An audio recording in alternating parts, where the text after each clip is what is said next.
오늘 시편 15편 말씀, 우리 삶의 초소에서 예배드리는 우리 모든 해운대 제일교회 성도님들과 말씀의 은혜 함께 나누길 원합니다. 요즘 어떤 장소에 가거나 어떤 건물에 들어가게 되면 이렇게 방역을 하게 되죠. 그러면서 이제 자신의 연락처와 이름을 적으며 답변해야 할 질문들에 체크를 하는 그런 상황들이 있습니다. 해외에 다녀오시지는 않았는지, 또 확진자가 많이 나온 지역에 그렇게 방문하지는 않았는지, 기침과 발열, 또 소화계통에 여러 증상들이 있지는 않은지 묻는 질문들 앞에 우리는 체크하는 일들을 하고 있습니다. 불편하지만 꼭 해야 하는 일들이기에 우리는 기꺼이 펜을 들고 기록을 합니다. 오늘 성경 본문에서도 어떠한 장소에 가서 이렇게 체크하는 것처럼 성소에 들어가는 예배자들에게 묻는 질문으로 시작되고 있습니다. 오늘 본문은 우리에게 묻는 질문과 그 답변으로 이루어지고 있습니다. 오늘 성경 말씀이 예배자들이 챙겨야 할 것들이 무엇인지, 무엇을 갖추어야 하는지에 대해서 지금 우리에게 묻고 있습니다. 예배 때 챙겨야 할 것들 무엇이겠습니까? 오늘 이 말씀을 듣는 성도님들마다 이 질문을 자신에게 해보시면서 말씀을 통해 어떤 삶의 예배로 하나님께, 그리고 삶의 예배 환경 가운데 나아가야 되는지 답변할 수 있기 바랍니다. 오늘 본문 시편 15편은 다윗의 시이자 이스라엘 민족의 오랜 임예송이였습니다. 예배를 드리러 들어갈 때 부르는 노래였다는 뜻입니다. 구약의 백성들은 성전에 가서 하나님을 경배해야 하는 의무적인 그런 기간들이 있었습니다. 우리가 너무나 잘 아는 것처럼 구약의 무교절, 7.7절, 그리고 초실절들이 그러했습니다. 특히 예루살렘 성전에 의무적으로 가서 하나님의 얼굴을 배워야 한다는 명령을 이스라엘 백성들은 지키고 행하고 있었습니다. 이스라엘 전통에 의하면 성전에 들어가기 전에 이 시편 15편을 통해서 예배 드리러 온 자와 또 예배를 수종드는 제사장들이 문답을 했다고 합니다. 성전 입장 전에 묻고 답하는 내용을 통해서 또 그리고 이 시편 15편 말씀을 외우게 했고 또 노래했다고 합니다. 외우고 노래하고 묻고 답하는 이 과정들을 통해서 이들은 어떤 효과를 누렸을 것일까요? 성전에 나오는 개개인은 본인이 예배자임을 각인시켰습니다. 예배자는 어떤 사람이어야 하는가? 또 내가 주님이 찾으시는 그 예배자인가? 성전을 입장하기 전에 다시금 멈춰서서 자기 점검하는 시간을 가졌습니다. 사랑하는 우리 해운대 제일교회 성도 여러분, 오늘 본문을 살아계신 하나님의 말씀으로 받으시기 원합니다. 특별히 자기 점검, 우리 점검하는 시간이 되기를 바랍니다. 나 자신뿐만 아니라 우리가 속한 교회들과 기독교에 대한 점검을 해보는 시간, 더 나아가 참된 예배자가 갖춰야 할 분명한 기준을 세우실 수 있는 시간 되시기 바랍니다. 예배드리러 나온 자들의 질문이 무엇이었습니까? 오늘 1절 말씀 함께 다시금 읽어보시겠습니다. 여호와여, 주의 장막에 머무를 자 누구 오며 주의 성산에 사는 자 누구 오니까? 히브리어 말에는 문장을 강조할 때 비슷한 문장을 반복합니다. 장막과 성산, 같은 의미이죠. 주님이 거하시는 곳, 주님의 임재가 있는 곳, 주님이 예배 받으시는 곳, 그곳이 주님의 장막이자 성산이었습니다. 오늘 질문하는 제사장은 이렇게 묻습니다. 그곳에 누가 나아갈 수 있습니까? 장소의 문제가 아니었습니다. 예배의 자격을 갖춘 사람에 대한 문제였습니다. 1절 말씀을 바탕으로 우리 성도님들께 질문합니다. 어떤 자들이 하나님을 예배할 수 있습니까? 예배자의 자격에 대해서 우리 성도님들은 어떠한 답변을 하실지 궁금합니다. 우리 교회는 해당 사항이 없지만 오늘날 대한민국의 기독교계는 전염병이라는 특수한 상황 앞에서 큰 갈등 가운데 있습니다. 국가 행정명령에 따라 안전을 위해서 비대면 예배만 드려야 한다는 입장과 주일 성수를 위해서 현장 예배를 꼭 지켜야 한다는 입장이 대립하고 있습니다. 어느 한쪽이 소수이기는 하지만 오늘 성경 본문은 우리가 특수한 상황에서 드리는 우리의 예배에 대하여 다시금 돌아보게 합니다. 구약의 백성들은 성전으로만 나와왔지만 예수 그리스도가 오신 이후에 신약의 시대를 살아가는 우리들은 교회에서뿐만이 아니라 부르신 모든 곳에서 예배할 수 있습니다. 교회에서 함께 모여 예배 드릴 때와 마찬가지로 가정에서도 주님을 온 마음과 정성과 뜻과 힘을 다해 예배할 수 있습니다. 가정에서만이 아니죠. 내가 살아가고 있는 직장과 캠퍼스, 삶의 모든 현장에서 우리는 주님과 동행하며 우리와 함께하고 계시는 주님을 누릴 뿐만 아니라 살아계신 주님께 예배 드릴 수 있습니다. 우리가 살아가는 모든 시간, 우리가 거하는 모든 장소에서 주님을 예배할 수 있는 예배자임을 기억하시기 바랍니다.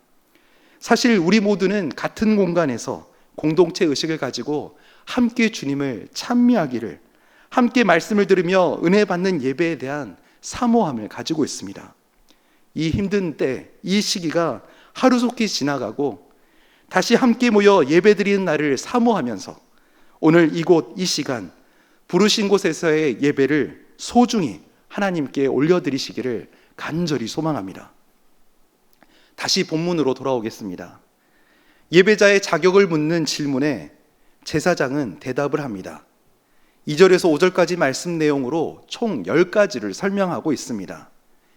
해야 할 것과 하지 말아야 할 것을 설명하기에 어떤 성경학자들은 이 본문을 보면서 제2의 십계명 본문이다라고 이야기를 붙이기도 하지만 우리는 그렇게까지 의미 부여를 하지 않더라도 분명하게 기억할 것이 있습니다. 오늘 본문은 하나님을 예배하는 자가 삶에서 어떤 열매를 드러내야 하는지 명확히 서술하고 있습니다. 하라는 명령 5가지, 하지 말라는 금령 5가지입니다. 이 10가지 사항에 대해서 자세히 살펴볼 수는 없겠지만 이 10가지 모두 빠짐없이 다루면서 한 가지씩 의미를 되새겨 보겠습니다. 우리가 맺어야 할 첫 번째 삶의 열매입니다. 그것은 바로 정직하게 행하는 것입니다. 이 명령을 해설로 다시 바꿔본다면 완전하게 걸어라 라는 뜻입니다. 창세기 17장 1절 말씀에 하나님께서 아브라함에게 명령하신 내용에 이런 말씀이 나옵니다. 너는 내 앞에서 행하여 완전하라. 그리고 하나님께서 노아에게 칭찬하실 때도 이런 말씀을 하셨습니다. 창세기 6장 9절 말씀에서 당대에 완전한 자라라고 말씀하시면서 이 두 사람에게 명령하시고 또 이런 칭찬들을 하셨는데요. 하나님 앞에 나아가기 위해서 흠없이 살아가며 죄와는 피 흘리기까지 싸우며 주님만 의지하라는 그런 뜻입니다. 두 번째 삶의 열매입니다. 공의를 실천하라고 주님은 명령하십니다. 하나님이 원하신 일을 적극적으로 행하는 것, 이것이 공의를 실천하는 것입니다. 하나님의 뜻이라면 아무리 하고 싶은 일이라도 내려놓을 수 있어야 합니다. 진짜 하기 싫은 일이라도 하나님의 뜻이라면 기꺼이 순종하며 따르는 사람을 일컬을 때 우리는 공의를 실천한다라고 언급합니다. 예수님의 기도처럼 내 원대로 하지 마옵시고 아버지의 뜻대로 하옵소서라고 고백하는 것이 이 공의를 실천하는 것입니다. 이런 삶의 결을 가진 사람이 공의를 실천하는 참된 예배자입니다. 세 번째 삶의 열매입니다. 무엇입니까? 그의 마음에 진실을 말하며입니다. 겉과 속이 같음을 의미합니다. 마음속에 품고 있는 것과 입술로 말하는 것이 일치하는 것입니다. 혼자 있을 때와 교회에서 보이는 모습이 같은 모습임을 뜻합니다. 앞모습과 뒷모습이 같은 사람, 만날 때와 헤어질 때의 태도가 같은 모습들, 주님 앞에 신실한 생각과 사람 앞에 보여지는 그런 행동의 모습이 같은 모습, 같은 것, 이것을 주님이 기뻐하십니다. 우리가 마음의 진실함을 고백하며 그렇게 살아갈 수 있는 예배자 되기 바랍니다. 네 번째부터 여섯 번째 열매는 3절 말씀에 언급되고 있습니다. 우리 3절 말씀 함께 읽어보시겠습니다. 시작. 그의 혀로 남을 허물하지 아니하고 그의 이웃에게 악을 행하지 아니하며 그의 이웃을 비방하지 아니하며. 2절까지 내면적인 자세와 또 그런 부분들을 다뤘다면 3절에서는 하나님 앞에 우리가 살아가는 사람들과의 관계적인 부분을 다루고 있습니다. 구체적으로 어떤 행동 양식이 나오고 있습니까? 성경에 이런 대조법이 많이 나오고 있습니다. 너희는 하라, 너희는 이것을 하지 마라. 우리가 너무나 잘 아는 십계명도 이렇게 이루어지고 있죠. 오늘 본문 15편 말씀도 이러하고 시편 전체를 아우르는 시편 1편 1절에서 2절 말씀도 그러합니다. 복 있는 사람은 악인들의 꾀를 따르지 아니하며 죄인들의 길에 서지 아니하며 오만한 자들의 자리에 앉지 아니하고 오직 여호와의 율법을 즐거워하여 그의 율법을 주야로 묵상하는도다. 아멘. 해야 할 일들을 진짜로 해내고 하지 말 것은 진짜로 하지 말라는 주님의 간절한 당부가 이 시편 1편 1절 2절에 담겨 있는 것처럼 우리가 오늘 함께 말씀을 나누고 있는 시편 15편도 마찬가지입니다. 참된 예배자는 주님의 명령을 지켜 행합니다. 참된 예배자는 주님의 금령을 따르며 하지 말아야 할 것들을 하지 않는 삶을 살아갑니다. 오늘 3절 말씀 무엇을 이야기합니까? 남을 참소하지 말고 악을 행하지 않으며 비방하지 말라고 당부하고 있습니다. 특별히 오늘 시편 15편에서 읽어보셔서 아시겠지만 말과 관련된 사항이 많음을 우리는 발견할 수 있습니다. 예배자로 우리는 어떠한 입술의 열매를 맺으며 살아가고 있습니까?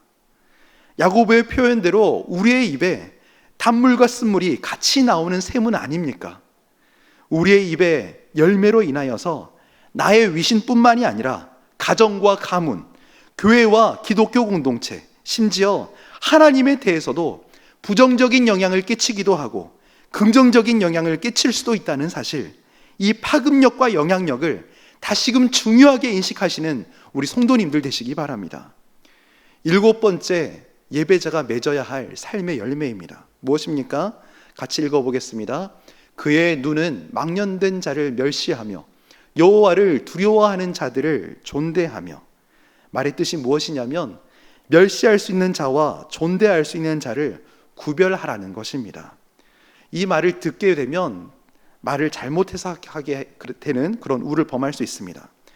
어떠한 기준을 세워놓고 사람을 극단적으로 대하라는 그런 뜻으로 받아들인다면 잘못된 해석입니다. 어떻게 해석해야 됩니까? 세상 속에 살아가며 사람 중심으로 판단할 것이 아니라 하나님의 기준에서 올바른 관계적 태도를 맺어가라는 주님의 명령입니다. 세상 속에 살아가면서 우리는 하나님 제일주의로 살아가는 사람들입니다.